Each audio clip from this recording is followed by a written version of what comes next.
Bonjour à toutes et à tous. Ici Simon Thériault, je suis conseiller d'orientation à l'École secondaire des sources. Et cette vidéo-là, en fait, c'est pour faire un tutoriel sur comment faire une demande d'admission au cégep. Donc, ça concerne mes élèves de secondaire 5 de des sources qui veulent faire une demande d'admission au cégep, grosso modo.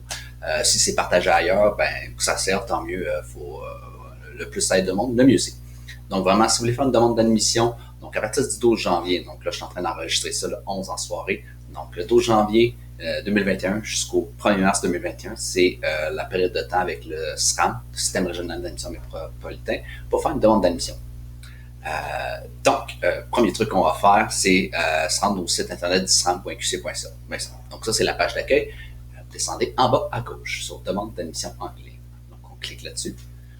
Ce que ça va faire, c'est que ça va vous amener vers la page du système d'admission. Donc, nous autres, ce qu'on va faire, c'est qu'on va se rendre au mode simulation, qui est en bas à droite, juste ici. Et puis, là, ça nous amène vraiment au mode démonstration, vous remarquez ici.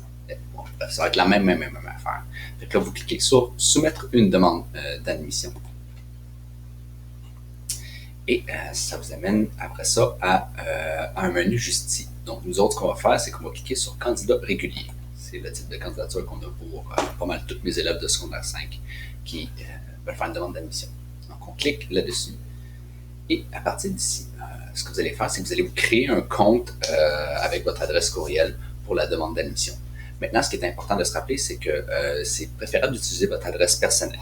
Parce que si jamais j'ai des élèves qui veulent utiliser leurs adresses Google qui sont reliées à l'école, mais c'est parce qu'après ça, le cégep va utiliser cette adresse-là pour vous donner des nouvelles, pour vraiment, ça va être le point de contact. Et le problème avec ça, c'est que, grosso modo, votre adresse Google de l'école, mais vous ne l'utilisez plus à la fin de l'année. Donc, assurez-vous de placer votre adresse personnelle. Donc là, moi, je vais simon.thériault,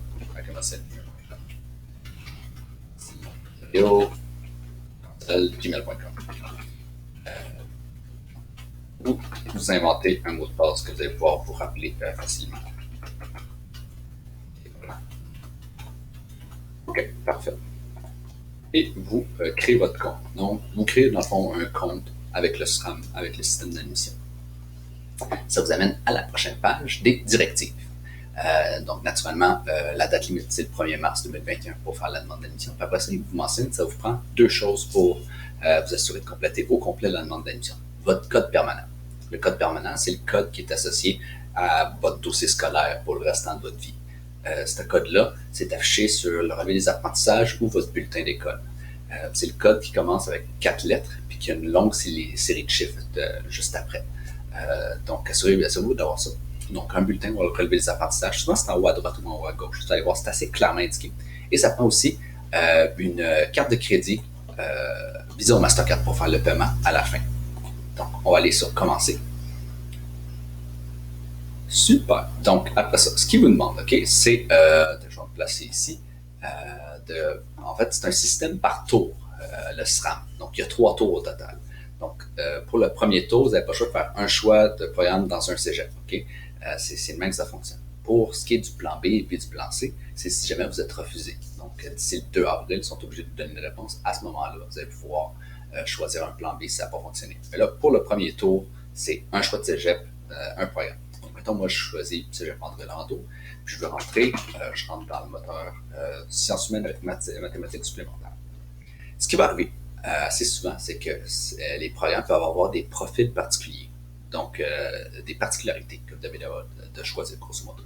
Donc, dans mon cas, sciences humaines avec mathématiques supplémentaires, je vais choisir le profil administration. Maintenant, ce que ça provoque, c'est que s'il y a des préalables particuliers à être en train de compléter ou que vous avez déjà complété pour le programme, ils vont vous les mentionner. Donc, ils vont vous avertir d'avance. Donc, pour le profil administration, sciences humaines avec maths, il faut que tu aies complété la maths TS de 5e secondaire ou la maths SN de 5e secondaire ou, si vous êtes aux adultes, le mathématiques 526. Donc, moi, je vais cliquer sur G où j'aurai tous ces préalables. On clique sur continuer. Ça nous amène, là, ça va être le menu d'identification, si je me rappelle bien. OK, parfait. Identité. Donc, vous indiquez votre identité. Donc, dans mon cas, c'est au Québec et j'ai un statut légal de Canadien. Pour mes élèves qui sont nés à l'extérieur du Canada, si on l'a déjà mentionné en classe, c'est indiqué sur le Classroom. Assurez-vous d'avoir un certificat de naissance en français ou en anglais.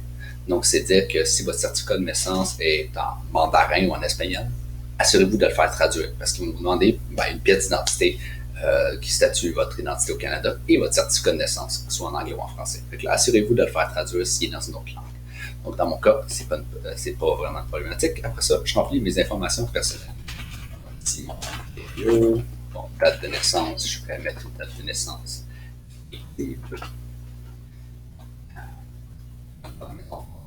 Numéro de téléphone, même chose, moi j'en mets une fictive. Assurez-vous de mettre votre numéro de téléphone personnel, ça va être plus efficace pour les communications avec le cégep plutôt que mettre celle-là de la maison de vos parents. Et finalement, moi je vais mettre le code permanent qui est fictif associé à la date de naissance que j'ai donnée. Et sur continuer, bon, prénom de mes parents, donc prénom de mon père, de Simon. Et finalement de Simon. Rio. Alright. Donc, des informations personnelles. C'est vraiment pas super complexe. Là, vous rentrez votre adresse, puis vous voyez, il y a un menu déroulant. Donc, le plus rapidement vous rentrez votre adresse, ils vont vous proposer certains éléments. Donc, moi, j'en mets une fictive, encore une fois, et je clique sur Continuer. Maintenant, ils vous demandent si jamais ils ont besoin de faire un suivi avec vous. Donc, il y a de quoi qui cloche avec votre demande d'admission. C'est lequel moyen qui est le plus efficace pour vous rejoindre, grosso modo. Souvent, moi, je recommande de faire ça, de cliquer par courriel. Pourquoi? Parce qu'avec un téléphone cellulaire, si, mettons, il y a un pépin, quelque chose qui cloche avec votre demande d'admission, puis vous êtes comment, vous voulez m'envoyer un courriel pour dire « Hey Simon, il y a de quoi qui ne marche pas, je ne sais pas trop comment répondre », bien, c'est plus facile de me transférer un courriel que vous envoyez plutôt que d'avoir un texto sur son numéro de téléphone, faire une capture d'écran, me l'envoyer, ou de passer à mon bureau, faire comme « Hey Simon, regarde, c'est quoi ça? » Donc, prenez la peine de faire, vraiment faire la base de communication par courriel, ça facilite ma job, grosso modo. Donc, on clique sur Continuer. Après ça, il vous demande des informations par rapport à votre cheminement scolaire.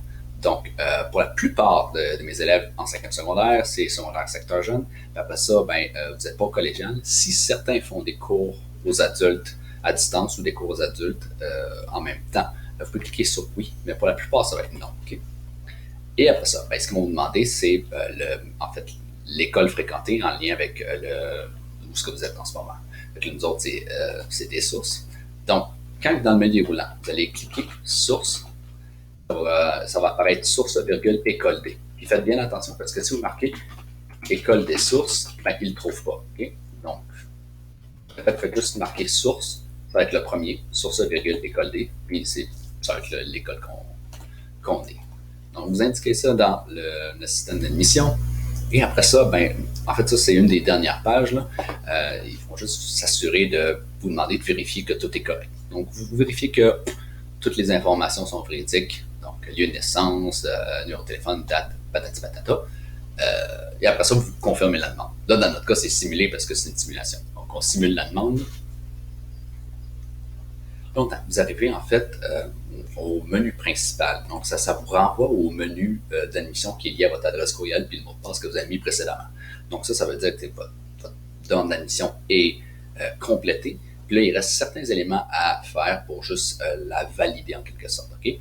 Comme vous avez remarqué ici, le statut de la demande, c'est marqué incomplet. Parce qu'il vous reste à faire le paiement de la demande d'admission. Donc, le petit signe d'argent ici. Vous allez devoir acquitter les frais de la demande d'admission avec la carte de crédit en cliquant ici. Donc, ça va être ici, ou même dans le menu déroulant à gauche, payer les frais de traitement de dossier.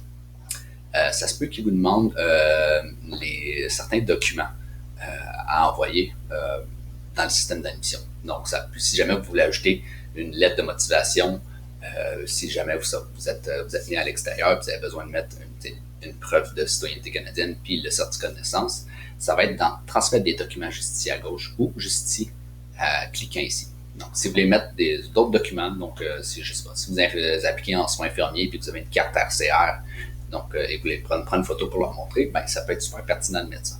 Donc, ça va être ici que vous allez compléter ça. Une fois que le paiement est fait, puis que l'admission est validée, vous allez voir, il y a un petit crochet, ça va être marqué complet. Il y a un petit crochet vert qui va juste valider que votre demande d'admission est correcte.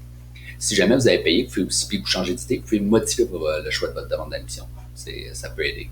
Donc, c'est super simple comme ça. Si jamais vous complétez la demande, tout va bien, puis que vous fermez la session. Donc là, je vais la fermer à l'instant. Bon, okay. On va fermé, puis que vous voulez retourner dans votre demande d'admission, juste vérifier de temps à autre c'est quoi le statut, ben, vous allez retourner sur le site du SRAM, cliquer sur demande d'admission en ligne, puis au lieu de soumettre une demande d'admission, vous allez cliquer sur suivre l'état de ma demande. Donc, une fois que vous cliquez là-dessus, bon, si mon ordi veut se dépêcher, cool. Donc, vous allez pouvoir vous connecter à votre courriel puis le mot de passe que vous avez choisi. Donc, ça, c'est ce qui complète un peu les éléments liés à la demande d'admission. Si vous avez des questions, n'hésitez surtout pas à nous contacter, moi ou Lucie, les élèves de l'École secondaire des Sources en secondaire 5, via notre Classroom. Okay? Donc, le Classroom du service d'orientation, on met les mises à jour sur l'information pertinente. Puis on a aussi nos adresses courriels et nos calendriers virtuels si vous voulez prendre rendez-vous avec nous. Dépêchez-vous, ça se remplit quand même très rapidement. J'ai beaucoup de plages horaires de libre prochainement, donc il faut vraiment prendre la peine un peu de se dépêcher à cet égard-là. Donc, n'hésitez surtout pas à nous envoyer des questions par courriel, ça fait vraiment plaisir de vous aider. Si cette vidéo est visionnée par quelqu'un d'autre qui n'est pas à l'École secondaire des Sources, ben, contactez votre responsable du service d'orientation, donc votre conseiller d'orientation, votre spécialiste de l'orientation pour avoir un suivi, pour vous donner un coup de main par rapport à ça. Donc, je vous souhaite une bonne journée, puis on se dit à bientôt là. Salut!